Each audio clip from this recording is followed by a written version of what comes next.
Hello, welcome back to Glen Ives Craft Design. My name is Chastity Ives, here bringing you two more cards with the Franken Cute Stamp Set from Picket Fence Studios. Love this stamp set, love Picket Fence Studios. Had a lot of fun, used a lot of ephemera, used some stenciling, some coloring, some distress oxides, some stitching, some distressing of paper. Had a lot of fun, and this will be one of two videos that I make using this stamp set, so I hope you stick around, and I'll see you on the flip side. Hello, and today I am going to walk you through two different cards I made from the Franken Cute set from Picket Fence Studios. Again, this is video one of two, and I am super excited for these two cards that I made. I wanted to play around with some distressing paper, some ephemera, some buttons, some embellishments, the distressing of paper, and stenciling. So as you can see here, I'm going in with flannel from Simon Says Stamp. They're positively saturated ink. And I have this just yellow cardstock that I had on hand. Um, and took this Hero Arts background stencil and just went in with this flannel, and then went in with a charcoal from Simon Says Stamp in the center there, and I'm gonna peel it off. And the next color I wanted to do was a green background because I'm making two different cards today, and I wanted them to be like super different from one another, but using the same stamp. So this one I decided to go in with green, but I still went in with the flannel and the charcoal. So using the same sort of background colors, but just different paper rather. So um, put that on my waffle grip mat, and then I went and cut them down to an A2 sort of size, and then went in and wanted to distress them just a little bit. So here I have I believe this was antique linen that I went in with, or dry marigold. I can't remember. Um, but distressed them, just sprayed and sprinkled and splattered some liquid on there, and then wanted to then go in with the stamp. So the Frankenstein stamp. I love this stamp. I love him. I love how he's just dead-eyed, dead in the face, just scowling at you. And I just think, I, I don't know. And it's so big. I love a big stamp. I love a hefty stamp. I love one that I can go in and color and add my own little features to. And this one is perfect for that. So the first Frankenstein was green, different shades of green, and essentially going to make a monochrome sort of card. So I went in with this deep green, a mint green, and like a forest green or something.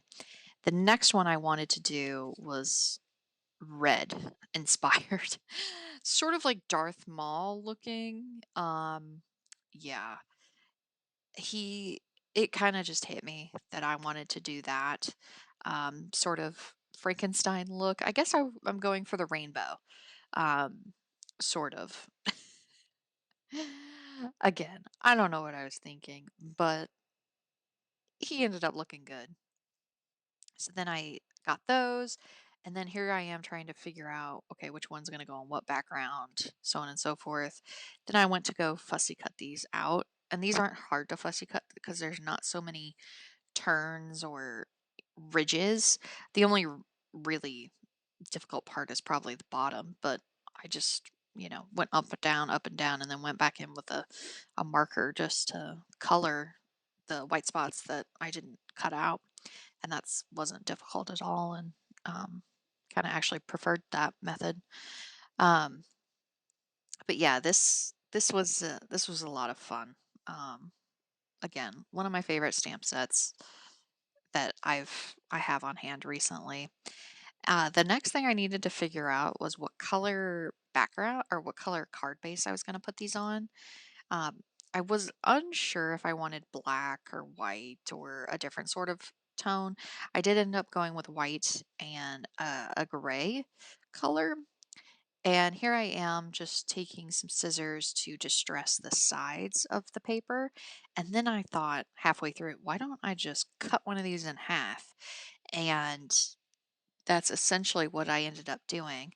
For the green side, I cut it just at an angle, distressed it, then took some black soot and distressed the edges of the card because, again, I wanted something different about it. And so, since you're going to see the background, I wanted to not just put a white piece of paper on in as the background for the green side.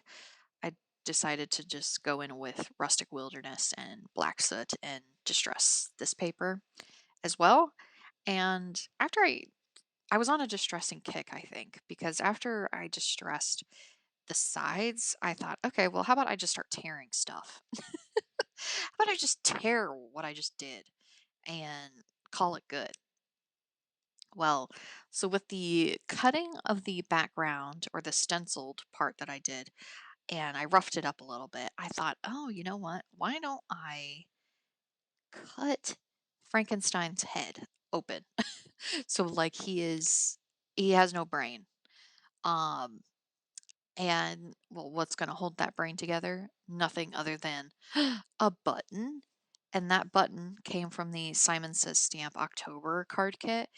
And I didn't use it in my previous cards I made for that kit, but I thought, you know what? What better time than now to use that button? So that's what I did. And I just had a needle on hand and some thread that I used when I was tatting, and I just tied that in the back and left left like a little bit that I could cut, so like it's frayed a little bit on the visible part, so you are like, wait, he might come undone, but he won't. He's secure. So then glued those together, and then I don't know why I did it this way, but I wanted to pop this up, the top part of him, and I did I that, but I did that, but I kid you not, I should have laid down the bottom part of the this card first, but because I propped him up and then I glued the bottom half down because I didn't prop that up either. And I had to squeeze it under there, under Frankenstein. And I I don't know what I was thinking, but it ended up working and it's fine. It's no big deal. Um and then just to give him extra support, I put a couple foam backers behind him. So when I mail this to someone, um, it's not gonna squish his bottom half there. Then I put in those green embellishments and then went over to the red Frankenstein. And I had this uh, ephemera from Tim Holtz that came in that October Simon Says Stamp kit. And I thought, oh, how funny would it be to use the happy little ephemera there? But I was trying to figure out how to do that. And then also, how am I going to distress this paper? And I didn't feel like going back in with scissors and distressing this paper. I felt like, okay, I want to um, just rip it up. And I didn't like the back card base for the red and yellow guy. For the red and yellow Frankenstein, I felt more like just a gray, just a neutral sort of gray. Again, didn't want or I did want a background, and I it looks very splotchy, and that's kind of the effect I was going for. And ultimately, it didn't really matter how that it was splotchy because I went in with some water and just tapped and sprayed some water on that card background, and it warped a little bit, but that kind of gave it an extra little bit of flair. Um, and I didn't mind that at all. And I love doing this splatter and this like distressing of paper with the distress oxides, and um, then just giving it some lift with some foam backers that I believe I just got these off of Amazon. Put the background on there and then put Mr. Frankenstein, glued him on. Didn't give him any lift just because the background he's sitting on is lifted. Um, yeah, and then put the happy uh, ephemera on there. He didn't get any other embellishments other than that, other than the happy. He did get a love you though. Again, another Tim Holtz ephemera sticker. And I was trying to figure out, okay, well, how can I embellish the other one, the green guy? Well, I have some Kathy Zilski. You can't go wrong with Kathy Zilski's uh, sentiment strips. And I just cut out this one that says "Let's go and scare folks," to put on the green guy, and I just thought that was kind of funny because his head's practically chopped up, and um, yeah, he's it was a lot of fun. Um, and yeah, there's the little button, and yeah, I thank you so much for watching, and that's all I have for you today. So, like, comment, subscribe, all the good stuff. And yeah, check out any other videos on my channel. I'll have another one for this set coming soon, and I'll see you then.